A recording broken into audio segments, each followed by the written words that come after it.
All right, enough is enough. It was a good summer. It's time to retreat back in to the cabin. Books and beers back at ya. Back in the man cave. Woo, woo. Cheers Hey, to that. cheers, Zach. Good to have you. What are you drinking tonight? Hey, I'm drinking Qingdao wheat beer. Nice. Last week when we met, I had Qingdao stout. During the summer, couldn't drink it. Too hot, too hot. Thank God it's cold. No, I take that back. I hate the cold. But you know what I do love? Halloween. Which is why we're talking about this book tonight. Which book are we talking about? I'm drinking a Guinness, by the way. Thanks for asking. Cheers to I'm that. a bad friend. I'm sorry. He's leaving me hanging. I guess he's too excited to talk about this book, Smoke in Your Eyes, by Miss Caitlin Doughty.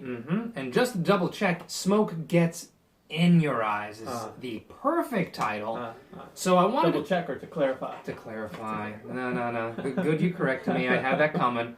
Okay, cool. So I actually thought of this book this week to talk about, but Smoke Gets in Your Eyes came out in 2014, and it's a fantastic book about a woman who experienced something that traumatized her when she was young, and she's terrified of death. And in order to conquer this fear, she goes to a crematorium to beat it and finally gain peace in her life. And it's a good read. It's really good. So she's going to put herself out there in this uncomfortable situation. Yeah.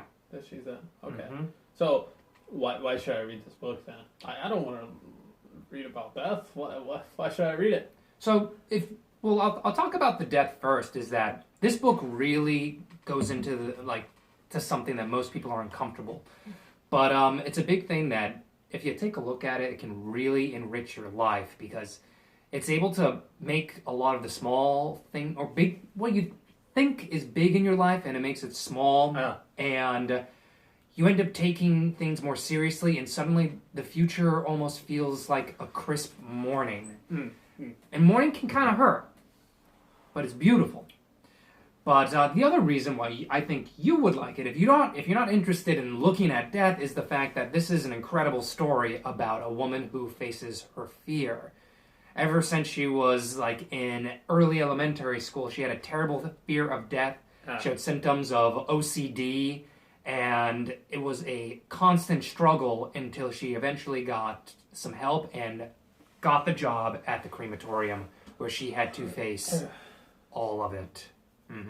So it's like a memoir about her time and the things that she faced. How did she come out of this? So after this experience, what changed her? So a big thing is that I guess she's always been obsessed with death ever since she was very young. But now she's obsessed with it in a positive way. And a big thing that she talks about in the book that she learned about is she would get phone calls from old men and old women really concerned. What are you going to do with my body when I die? Are you going to burn me with 10 other people? What's going on? And she would actually give them the details and tell them about the things they were afraid of. But the thing that shocked her is that as soon as they knew what would happen, they became more comfortable. They didn't run away from it. It actually gave them comfort that they knew what was going to happen. And that's what you get. There are some very painful and sad moments because, once again, death is not pretty and it doesn't happen to everyone when you want it to. Probably when you never want it to happen. But, even the painful parts, when she has to face certain situations that are uncomfortable, she grows from it. And she might not want to experience that again, but it was very sobering and it allows her to interact with people way better and to help them through this scary experience of facing death. So kind of the big thing is to face your fear. Yes. Then from that you can gain some courage. Yeah. To do something. Exactly. Don't be frozen. Yes. By your fear. That's an excellent way to put it. And a thing I appreciate where she didn't say that she was a meek or weak person. Where she lived in a rough part of, I think, San Francisco. I am sorry if I got that wrong. But she would for example would run into flashers. Who would go, "What do you think of this?" And she would just go, "I'm not impressed."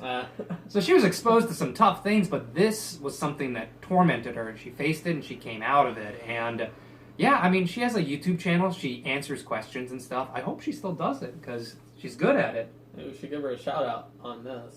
Yeah, absolutely. And, is there a question you want to ask her? Ask her? Sorry to put you on the spot. Oh. Maybe what did you take away from the book then? What Mm-hmm. your key takeaway for you? My key takeaway is that, well, it was absolutely fascinating looking into something that you don't think you want to know.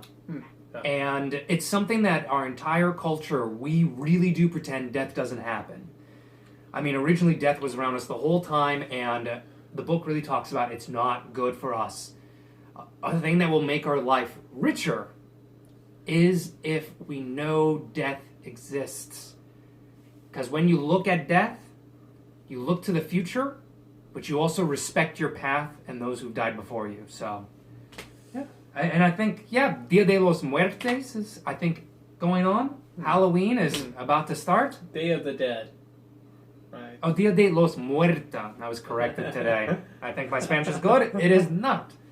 But, yeah, it's a good read. I suggest it. Nice. So there you have it. Look death in the face and conquer your fears.